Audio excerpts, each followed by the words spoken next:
Good morning, Facebook friends and YouTube followers. This is Rich again for another one of these video blogs for Tuesday, July 1st, 2014. Halfway through the year now.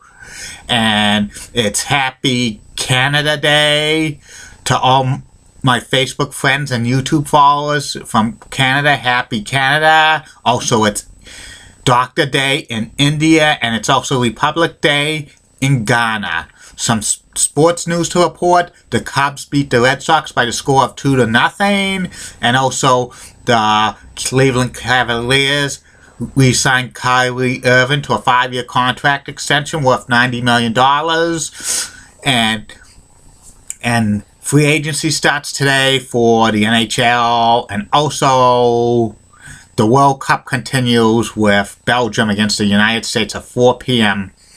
on ESPN. USA! USA! USA! My first subject of the day is something that happened 23 years ago today in pro wrestling history. It was the day that WCW fired Nature Boy Ric Flair from the company. Ric Flair is the 16-time world champion, and he was one of the best wrestlers of all time, and he was actually the franchise of WCW during this time. Ric Flair was a multiple-time world champion. He was the NWA champion for 7 times. He was like probably the #1 person wrestler for the Crockett Promotions, which morphed into WCW. He was the leader of the Four Horsemen. He had some very classic feuds with Dusty Rhodes, Ricky the Dragon Steamboat, Barry Windham, Sting, Lex Luger, and several others. But during when the NWA morphed into WCW, it was run by Jim Herd, who was actually a pizza delivery guy from St. Louis, and he also ran television stations in St. Louis as well. And he didn't have the clue of the wrestling business.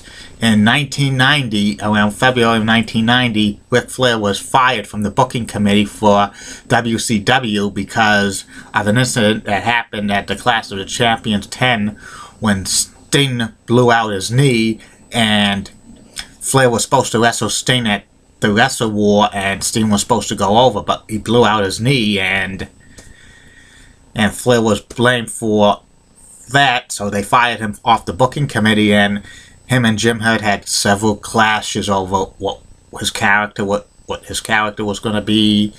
He was offered, Herd proposed to him to drop the title to Lex Luger at several times during early 1990, but Flair blocked it because he would only drop the world title to Sting. When Sting came back and was healthy, he won the WCW world title from Ric Flair at the Great American Bash 1990, but Sting flopped at the champion.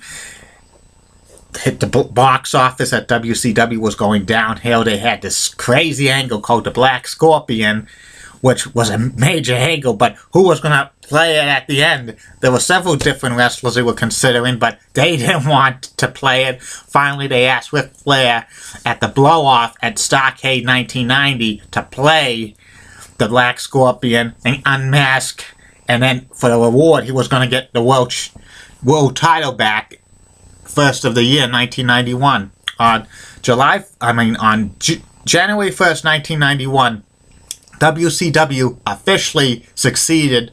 Officially, we withdrew from the NWA, but this was coming anyway because it was coming anyway.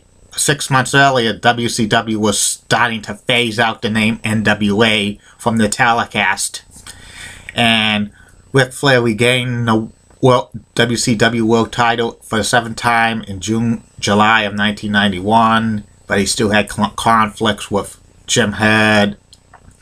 And, he actually had conflict with Jim Herd. Jim Herd wanted him to cut his hair and become Spartacus, and he wanted him to have a reduced role.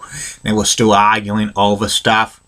By June of 1991, the contract a new contract was going to be proposed, but he was going to take a significant pay cut and was supposed to drop the world title to Lex Luger at Great American Bash 91, but Flair refused to drop it to Luger. Then he was supposed to drop it at a TV taping to Barry Windham in July 1st, 1991, but the contract was at a very impasse, and Ric Flair just decided he didn't want it anymore. On July 1st, 1991, Ric Flair was fired from WCW, and Ric Flair wanted possession of the championship belt. He still had possession of the championship belt, and a couple of people from WCW wanted that belt back, and he told the people from WCW, if you expect the belt back, I want a deposit $25,000 plus interest, because back then the NWA World Championship, if you had to be NWA World Championship, you had to put down at least a $25,000 deposit, and when you lost the belt, you would get that money returned with interest, because they were afraid that a champion could like double cross them and leave with the championship belt at hand to go to another promotion. But the folks at WCW said, fuck that. Flair could keep his belt. And he did. And Flair went to WWE, and he still had possession of the belt, and they showed it to him on September 8, 1991. The NWA finally stripped Ric Flair of the World Championship. What did I think about all of this? I think it was very stupid for WCW to let Ric Flair go, because he was the best wrestler ever, and even though WCW was sucked in wrestling, he was the best wrestler that WCW ever had. A lot of Flair fans wanted Flair, even though Flair was a heel most of the time in WCW and NWA. Fans still liked him. He was respected, and this wasn't a very bad blow to WCW, because they were starting to compete with the WWE, and they just didn't want to lose a franchise wrestler like Flair, even though he was kind of past his prime.